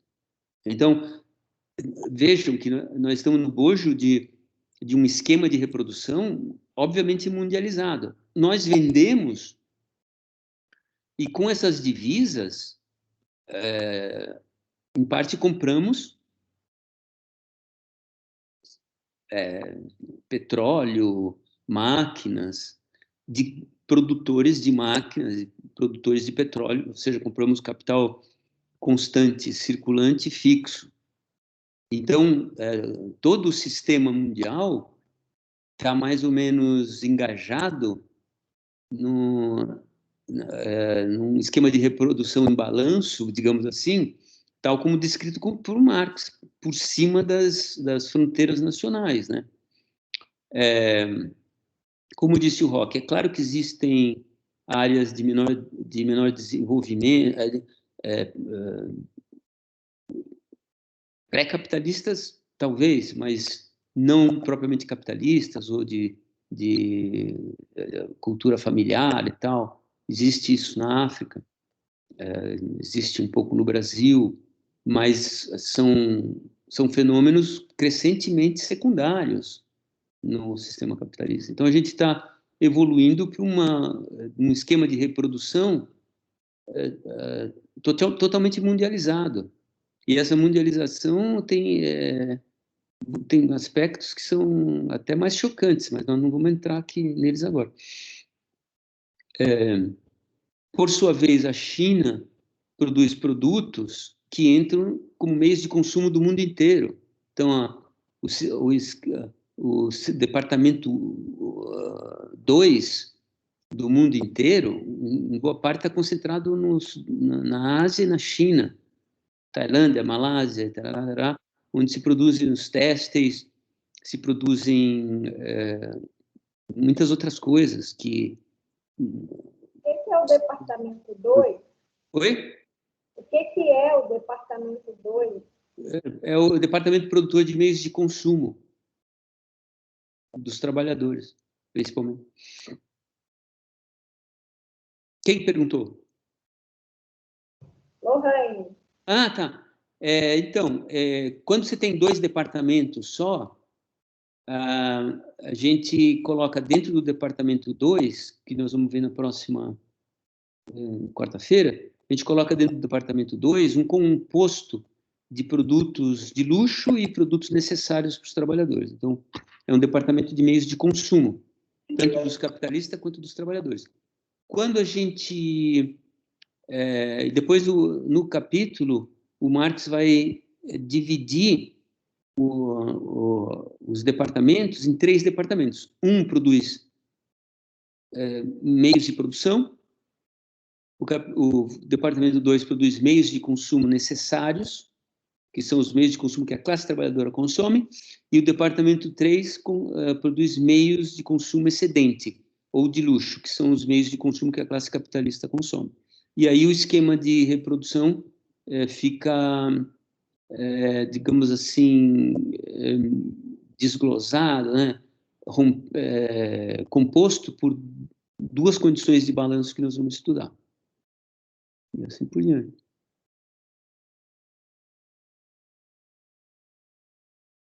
Mas então, né, vai chegar uma hora que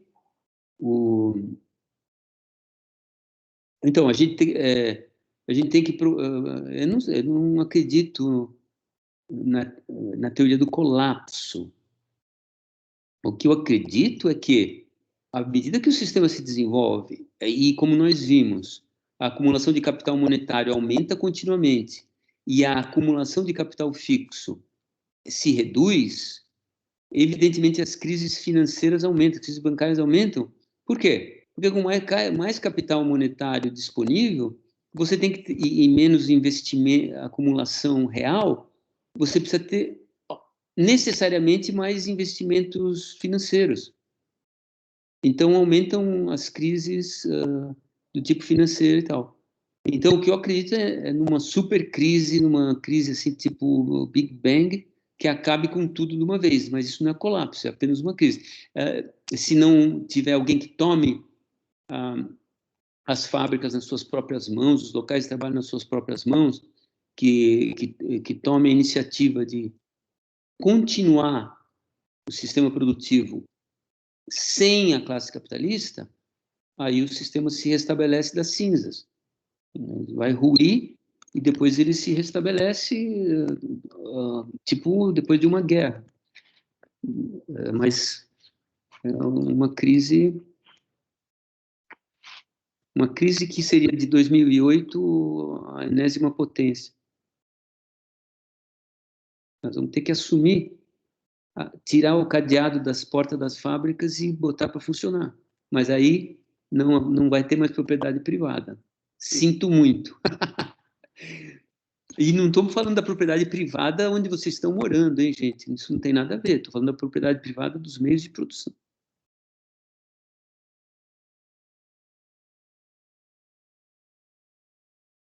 Então, acho que colapso não vem da análise da Rosa Luxemburgo, vem do desenvolvimento do interior do sistema capitalista, não da ausência de fontes externas de demanda, entendeu? É diferente. Ele vai continuar tendo uma fonte interna de demanda, só que a fisiologia dele muda de tal maneira que ele vai ser mais propenso a crises gigantes.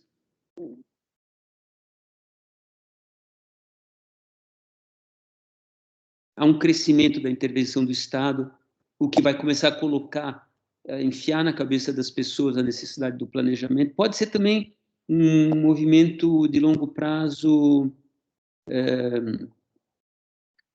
difícil pensar, mas um movimento de longo prazo sem grandes revoluções seria um crescimento contínuo do Estado. Mas isso é difícil, porque a luta de classe vai sempre levar à concepção de que os problemas acabam sendo o Estado. É o não livre funcionamento do mercado a causa da crise. E aí a tendência é destruir a intervenção estatal. Nós estamos numa coisa de tipo mitologia grega mesmo. O sistema está querendo fazer o parto de uma nova forma de organização, mas ele é impedido de dentro dele mesmo por pela ideologia daqueles que detêm os meios de produção, basicamente. E convencem o resto, isso que é pior. O Sísifo foi... ele fez... É um caso de... Não é adultério, ele acabou namorando a pessoa errada e foi castigado a aqueles trabalhos que ele efetuava. Mais ou menos que essa relação aí do Estado que tende a aumentar, né? Aumentar por quê? Porque, obviamente,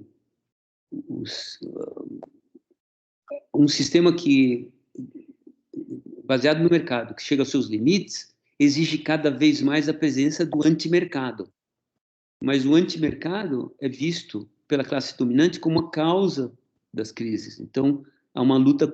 Então, a luta de classe perpassa o Estado no sentido... Desse sentido. Isso também é objeto de um curso de extensão. O Estado. Seria legal demais, né?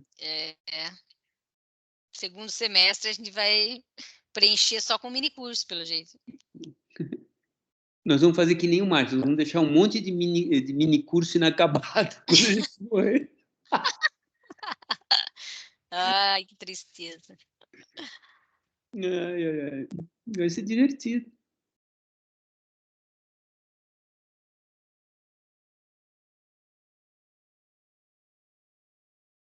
Que hora nós temos? Quase, hein? Estamos terminando o nosso livro bem. Ó, eu ia falar 20, estamos com 20 na sala, mas acabou de sair alguém. A Cris quer falar. Pode falar, Cris. Oi, boa noite a todos. Professor, não é exatamente uma dúvida. Assim, esse capítulo foi pesado para mim, que não é a minha área, né? Essa questão monetária aí não é muito a minha área, mas me chamou muito a atenção uma parte que ele coloca lá do Thompson, para mim está na página 239, que ele fala lá sobre a massa de riqueza realmente acumulada, do ponto de vista de sua grandeza,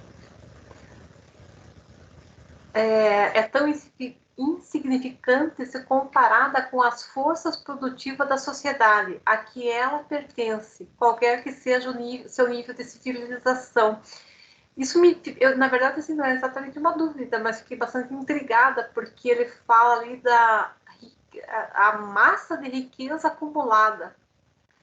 É insignificante comparada às forças produtivas da sociedade. Mas essa riqueza que ele está... Você pode ler todo capitalista? O período inteiro, a frase inteira? Tá.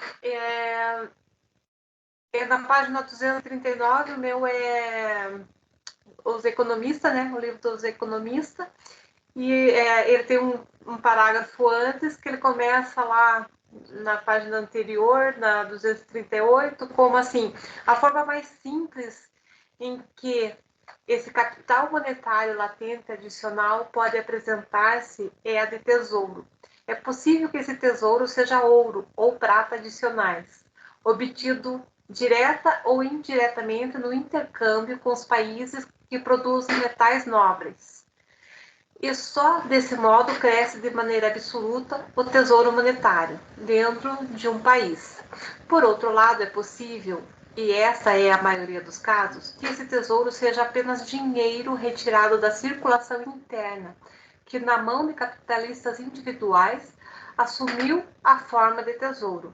Além disso, é possível que esse capital monetário latente consista apenas em signos de valor. Aqui ainda fazemos abstração do dinheiro creditício, ou também em meros direitos constatados por documentos legais, títulos jurídicos, do capitalista contra terceiros. Em todos esses casos, qualquer que seja a forma de existência desse capital monetário adicional, ele representa a medida que é capital em SP, eu não sei o que significa, apenas títulos jurídicos adicionais, mantidos em reservas por capitalistas sobre a produção anual adicional futura da sociedade. Aí ele entra lá com esse texto que ele trouxe de Thompson, né? Tá ali toda Thompson, William, Query, into the... não sei falar isso ali. De Londres, 1850, página 453. Esse livro apareceu pela primeira vez em 1824. E o que diz Thompson? A massa de riqueza realmente acumulada... Isso não é o Marx que está falando? Não é o Marx, mas ele trouxe essa frase de Thompson. Aí o Thompson fala, a massa de riqueza realmente acumulada do ponto de vista de sua grandeza, daí tem um pedaço pontilhado, né, que ele cortou, é tão significante se comparada com as forças produtivas da sociedade a que ela pertence, qualquer que seja seu nível de civilização. E continua, mas o que me chamou a atenção é que a massa de riqueza realmente acumulada, ele tá, eu sei que o Marx não trouxe aquilo ali à toa. Se ele trouxe aquilo ali, ele está falando dessa massa acumulada apenas, ele está trazendo referente ao capitalismo, ao capitalista, certo? Ou eu estou errada? Eu acho Porque ele diz que é tão insignificante, que essa riqueza é tão insignificante comparado às forças produtivas da sociedade. Então, isso me chamou a atenção, isso que eu queria entender. Entendo. Se essa massa de riqueza acumulada é o estoque de capital da sociedade, então ela coincide com as forças produtivas. Esse é o ponto número 1. Então, não haveria como fazer essa distinção. Agora, se essa massa de riqueza acumulada é a acumulação adicional, então ela é uma quantidade ínfima em relação ao estoque. Por exemplo, se a gente calculasse o estoque de capital na economia brasileira, vamos supor, são trilhões e trilhões de dólares, mas trilhões e trilhões de dólares, sei lá quantos, 50 trilhões, estoque de capital. Qual é a massa acumulada num ano? Sei lá, alguns bilhões. Então, a massa acumulada num ano é uma fração ínfima da quantidade de forças produtivas existentes. Aí eu entenderia. De outro modo eu não entendo, porque se a massa acumulada é o estoque, então ela coincide com as forças produtivas. Aí precisa ver... mas eu acho que essa massa acumulada, ela refere-se ao capital monetário adicional. Que é do que o Marx está falando no parágrafo imediatamente anterior. Sobre a produção anual adicional futura da sociedade. Então, faz todo sentido. Se for por aí, faz todo sentido. Porque é a massa destinada à acumulação adicional. Ela é uma proporção ínfima do estoque de capital da sociedade, que coincide com as forças produtivas totais, né? Aí pegaria toda a riqueza de um país para colocar nesse pacote. Vamos chamar aí o país Brasil. Colocaria toda a riqueza gerada no país. Não. Daí eu já está fazendo não com a cabeça lá. Estoque de capital não é riqueza gerada. A riqueza gerada é um fluxo anual. Não coloquei direito as palavras, mas não está me faltando alguma palavra aqui, mas assim, o que temos hoje de riqueza no Brasil, o que há de riqueza hoje no Brasil, é essa massa acumulada, ou não? Não, pelo que a Daiane está falando, essa massa acumulada, se ela se refere ao capital monetário latente, capital dinheiro latente, ela é uma fração pequena do estoque de capital da economia. Imagine, o estoque de capital da economia são as pontes, as estradas, os viadutos. Eu tinha tirado isso tudo fora. É uma coisa infinita de grande. As fábricas, as máquinas, os agronegócios, todo o trabalho acumulado na economia, que se transfere de um ciclo para o outro, é uma riqueza acumulada, são as forças produtivas.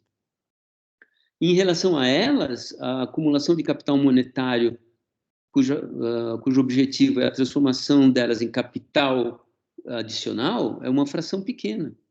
Diga, Roque. Não, é que aqui logo adiante o próprio Thompson, ele fala o seguinte, ó, daquilo que é chamado de riqueza acumulada, de longe a maior parte é apenas nominal, não consistindo em quaisquer objetos reais, como navios, casas, mercadorias de algodão, melhorias na terra, mas de meros títulos jurídicos, direitos futuros, as forças produtivas anuais, títulos jurídicos, né? Me parece que um pouco essa... Aí mudou totalmente em relação ao que eu estava falando. Exatamente. Porque aí a riqueza acumulada passa a ser o conjunto de títulos existentes na economia.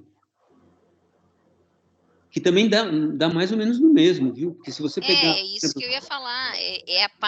Essa parte da mais-valia que vai ser reinvestida, mas que ela está nessa forma de títulos e, enfim, como a gente tinha discutido aquela hora que o Almiro fez essa observação, que você mencionou que esse dinheiro que fica esperando para ser reinvestido não fica embaixo do colchão, né? Uhum. Seria algo do tipo... bom, então... A forma na qual esse capital se encontra, né? Se encontra na forma de títulos, enfim. Então, refazendo, eu tinha pensado em termos de riqueza real. Se for em termos de riqueza nominal, como ele está falando, então seria assim: a quantidade de ações que os capitalistas têm e que representam o fundo monetário deles para possível investimento é uma quantidade ínfima em relação à massa de ações da economia.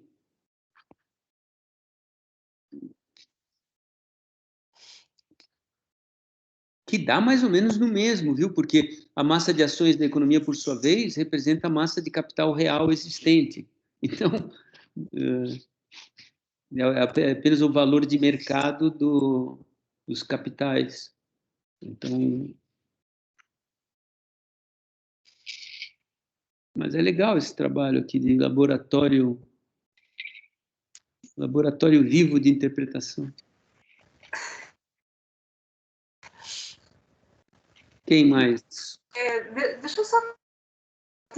Nesse mesmo pedacinho que o Roque leu ali, um pedacinho que continua assim: o uso de tais artigos, a acumulação de coisas físicas ou riqueza real, como mero meio de apropriação para seus possuidores da riqueza que as futuras forças produtivas da sociedade ainda terão de criar, esse uso ser-lhes-ia tirado pouco a pouco pelas leis naturais da distribuição sem recurso à violência, apoiadas por trabalho cooperativo.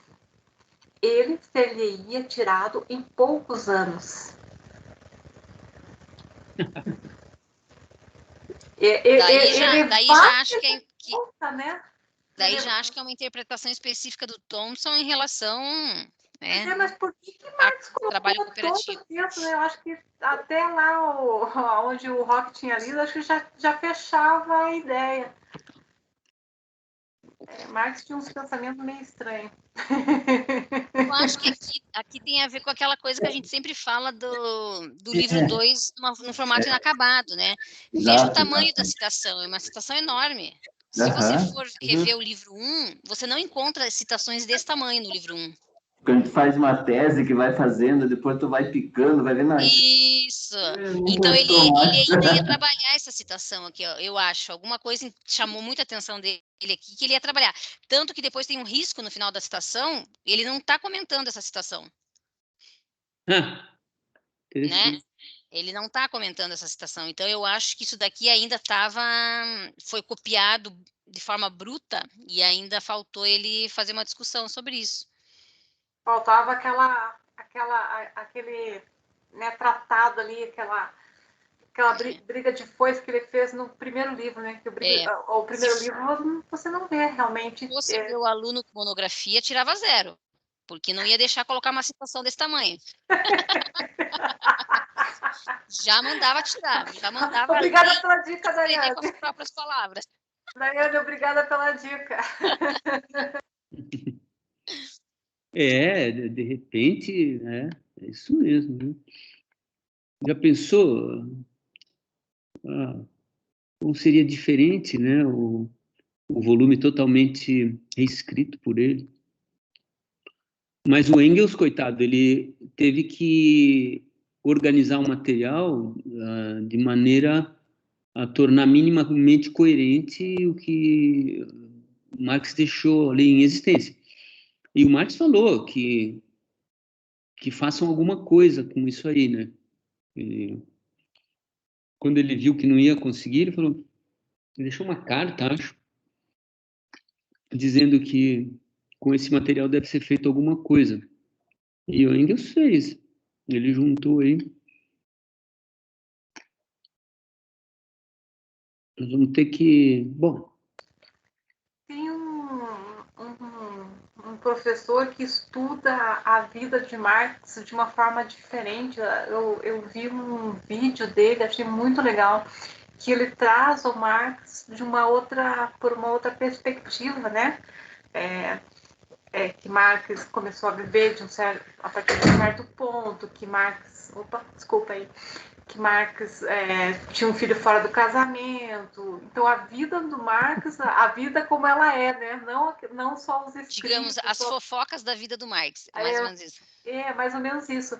E ele fala sobre essa questão do que o Marx queria com relação aos escritos dele, né? Que ele queria deixar para a prosperidade, ele queria que as filhas tomassem conta e que o Engels desse continuidade, né?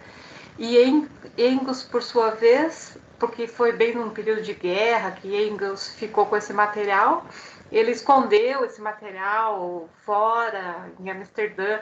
Nossa, eu achei ótimo. Se eu achar aqui, eu vou compartilhar lá no grupo, porque eu achei muito bom. Fala muitas coisas. É um livro? Oi? Artigo. Não entendi. É um livro ou artigo isso aí? Não, um vídeo? Um vídeo, isso. Um vídeo de uma entrevista com esse professor que fez um livro sobre... Não é o José Paulo Neto que fez uma biografia agora? Não é. Foi, inclusive, eu estava procurando sobre o Neto, quando eu achei esse, me chamou a atenção, e daí eu assisti o vídeo inteirinho 2 vezes, porque eu gostei bastante. Mas eu vou localizar aqui, porque eu salvo tudo, e depois eu passo no grupo lá para compartilhar. Tá, passa lá. Eu passo pro Tipola também. Isso aí. Mas é isso, pessoal. Temos aí 2 minutos para quem ainda quer colocar sua dúvida.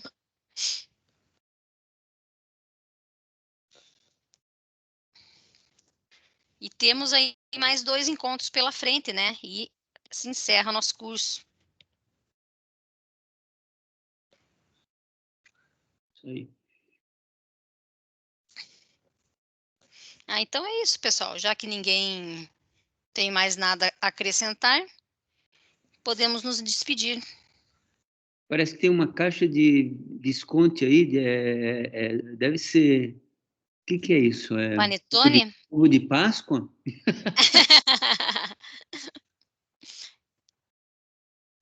É só a caixa, já não sobrou mais nada. É só a caixa. Coisas que eu tenho para despachar e não fui no correio ainda, não deu tempo. Meu filho mora no Rio Grande do Sul e a gente faz parte de um grupo de ajuda. E nesse grupo de ajuda tem, como é que fala? Rifa, bingo, essas coisas. E daí a gente acaba ajudando, né? E eu sempre coloco minha nora no meio. E daí ela ganhou tudo aquilo ali. Tem um monte de coisa ali dentro. E você está localizada onde? Hã? Você está onde? Eu estou em Curitiba mesmo. Ah, tá. Eu sou daqui. Quer dizer, Curitiba não, né? Eu sou Pinhais, mas eu estou mais perto do centro do que qualquer outro bairro aí. É bem pertinho aqui, dá menos de 10 quilômetros da minha casa no centro de Curitiba. Mas meu filho mora lá em Bagé. Meu único filho mora lá longe. Ai, que triste, que dor.